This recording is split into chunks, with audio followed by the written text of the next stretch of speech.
Dragon Ball Z Kakarot is probably the closest thing we will ever get to a proper Dragon Ball action RPG in the modern era of gaming. But what if it wasn't? Well, that's what I want to talk about today. I want to get this out here right now. I actually really enjoyed Kakarot. Were there some disappointing aspects? Yes. But overall, it was a fun experience, especially if you love the characters and the plot of Z, which, why are you playing a Dragon Ball game if you don't enjoy the characters or the plot of Dragon Ball? And the Super Vegito versus Buhan scene is legitimately one of the coolest things I've ever seen in any Dragon Ball game ever. Now, why am I talking so much about Kakarot when the title has nothing to do with Kakarot? Well, because it's the foundation on which I think Bandai will determine whether they want to make another Dragon Ball game that's similar to Kakarot's single player formula. Kakarot's sales were actually pretty good overall initially when compared to some previous single player titles. The last number they released showed it was at 2 million copies. They haven't disclosed any sales numbers since March of 2020.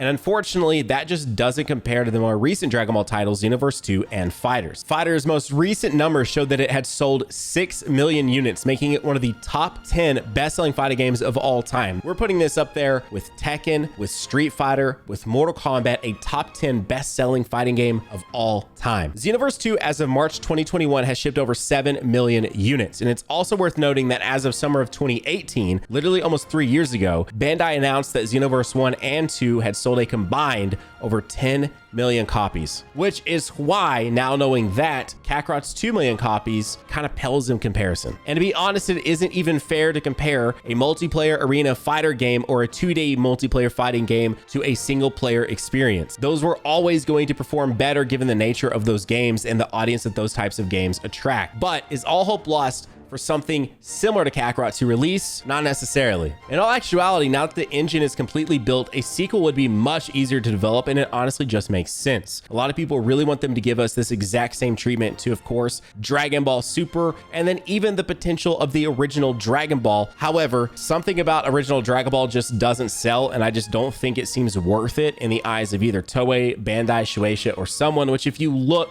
at some of the sales for the previous original Dragon Ball games, they just don't really compare to anything related to, say, Dragon Ball Z. Now, if we compare Kakarot's sales to other previous Dragon Ball games within the last decade or so that aren't Xenoverse or Fighters, it actually is pretty impressive. If you look at 2014's Battle of Z, it only sold around 600,000 copies. Ultimate Tenkaichi, which released in 2011, only sold 700,000 copies. Raging Blast 1 sold around 700,000, and Raging Blast 2 sold around 580,000, and both of those were arena fighters. Why does all this matter? Because even though those didn't sell to the numbers of Xenoverse or Fighters, there were still more Dragon Ball games that Bandai was giving the green light to. And this all leads us to the game that never happened. Kakarot, at least for me, is a spiritual successor to the Legacy of Goku series. Now, I know they are not comparable, like really in the slightest. They are so polar opposites, other than the fact that they are single player action adventure RPGs, which actually I guess that doesn't make them too terribly polar opposite, but it's the closest thing that I imagine we will ever get to a new action RPG that is centered around the original story. So the game in question here is the Legacy of Goku 4, the game that for whatever reason Bandai said no to. This is a much bigger topic that I want to discuss, but let's dive into this first. The Legacy of Goku series that was released in the early 2000s wasn't actually published by Bandai, but instead by Atari.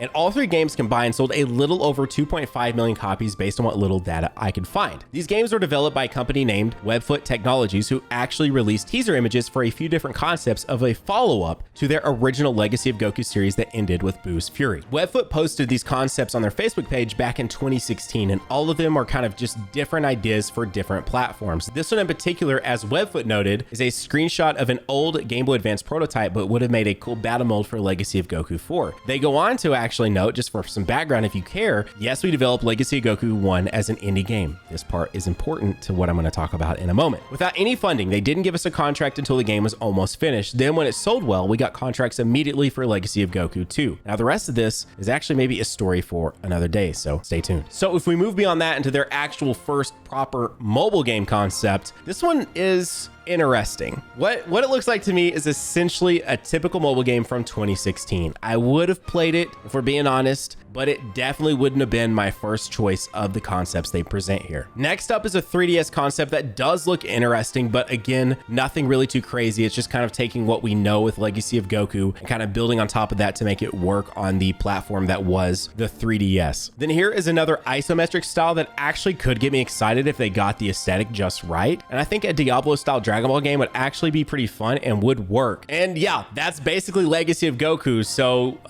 really just give it some more depth. And I definitely think a Diablo style Dragon Ball game could be freaking awesome. And then lastly, the best concept from them, in my opinion, because it just fits the style of the original Legacy of Goku games, but brings them more into the modern era. I really think there's an audience still for this type of game. Not everything has to be this crazy, massive, open 3D world. Something more simple like an isometric action RPG would be so freaking sick. So while looking for the Legacy of Goku 4 stuff that Webfoot put out, I actually discovered this video by Slow Plays. And this is actually developed and created within the Unreal Engine by, I believe the name was Bader.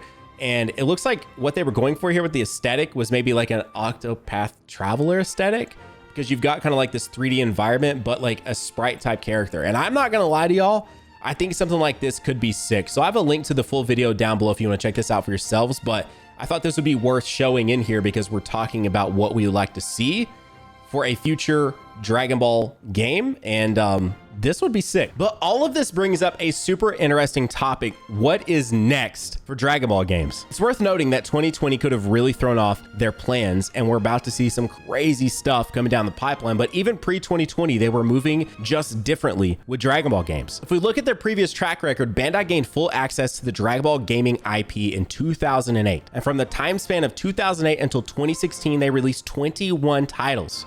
In 8 years, they released 21 games. Now, this does include some Japan-only Dragon Ball Heroes titles, as well as other mobile and portable titles, but compare that to what they released since 2017, which is literally only 5 games. Dragon Ball Heroes Ultimate Mission X, Dragon Ball Fighters, Dragon Ball Legends, Super Dragon Ball Heroes World Mission, and Dragon Ball Z Kakarot. That is a massive change of pace from like what we're used to. It's almost like they want each game to be a massive event now, as opposed to allowing some of the smaller developers to make games using the Dragon Ball IP like Webfoot or even Ganbarion. Excuse my pronunciation on that. But the developer behind Dragon Ball Fusions, which was an incredibly beloved, albeit didn't sell a whole lot title, but a lot of people that played that game loved it. And I would absolutely love to see us get a Fusions remaster on the Switch, or even better, a Fusions 2 on the Switch. Mwah. And looking at that Unreal demo of that Legacy of Goku 4 concept, just seeing what could be done with an indie dev in the modern era, that gets me so excited. I would love for an indie dev to have an opportunity to develop a different kind of experience using the Dragon Ball IP, or not even indie devs. Imagine the possibilities of giving Sucker Punch, the developer behind Ghost of Tsushima and Infamous, the Dragon Ball IP, and letting them make an open world Dragon Ball game that doesn't have to revolve around Goku. I mean, it can if they want, but imagine if it's set in the future and you play as Trunks the entire time. That sounds so dope to me. Or let's let Riot Games, the developers of League of Legends, make a Dragon Ball MOBA. I know that sounds kind of insane, but I think they can make it work. Look at Pokemon. The Pokemon IP is getting a MOBA in the form of Pokemon Unite, so it is absolutely possible. Or the last one I'll throw on the table here would be something like Rocksteady Games, the developers behind the Batman Arkham series, making a beat 'em up style single player game. Now, I'm not saying that these should fit the aesthetic